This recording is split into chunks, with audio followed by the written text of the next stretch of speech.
Hey everybody, my name is Kyla. Welcome to my channel where I talk about the stock market and the economy amongst other things. Today we're going to be talking about FTX again.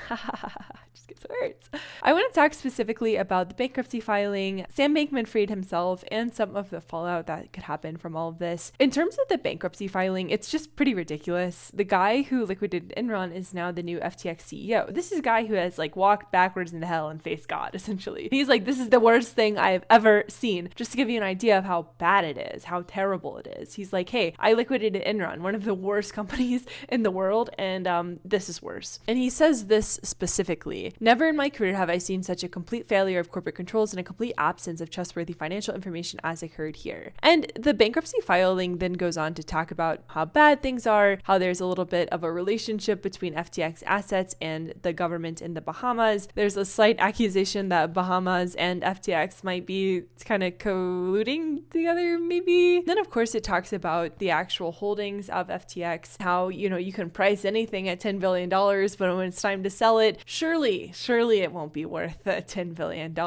It also breaks down the different silos that exist within FTX. And it also seems like the balance sheet and any sort of form of accounting was just kind of imaginary. Like it was a fantasy land. They don't even have an accounting department. And nobody knows how many employees they have. Misusing customer funds in the worst way possible, like buying up real estate. And they also did very much have a backdoor between Alameda and FTX. Nansen.ai has a really good blockchain analysis that talks about the collapse of Alameda and FTX, and they actually go and trace how the money was sent back and forth. And it seems like everything was done via Signal, and Sam Bankman-Fried was the one who was in charge of a lot of that. And they also did a lot of mining of FTT. Over 300 million price transfers happened on the petition date, but then another 300 million in FTT tokens were also minted after. Just printing money over there in FTX land, apparently. And I think the biggest takeaway from all of this is that it was fraud. You can print all the tokens you want, you can value anything as you want it to be, but if you try to pass that off as real,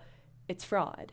SBF also did a Twitter DM interview with somebody from Vox, and you can just get the sense that this guy is convinced that he's not in the wrong. Just by the way that he's tweeting, he's very much convinced that he is doing the right thing, that everything that is happening is not really his fault, he's just associated with it. And I think that the he-he's and the hus are very telling.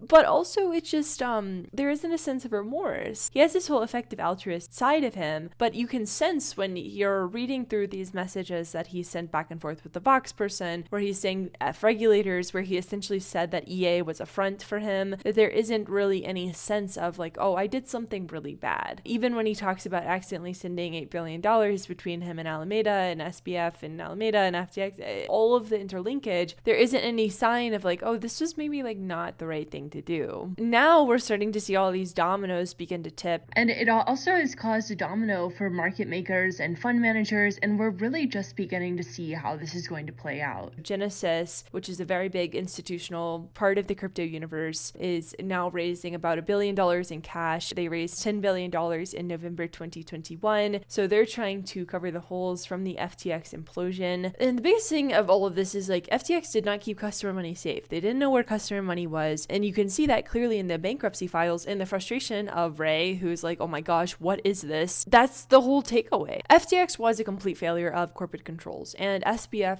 carries a lot of that blame. There's news coming out every day that shows it's just getting worse. When you give people money, you have to make sure that they're going to use that money in the right way. Where are the venture firms in this, right? Where are the regulators? There was failures across the board here. Nobody was doing their job. We have this guy who decided that all of this was a big game and that he was going to play the game until the game ended. You can't keep on letting people who do this, who misuse customer funds, who don't show a lot of remorse for what they've done, get away with it. And I think a lot of people are nervous that he could. But the bankruptcy proceedings, as John Woo pointed out, are criminal based, not just bankruptcy alone. We'll see if justice comes to light. But I hope you all are doing okay out there, and I will talk to you soon. Bye.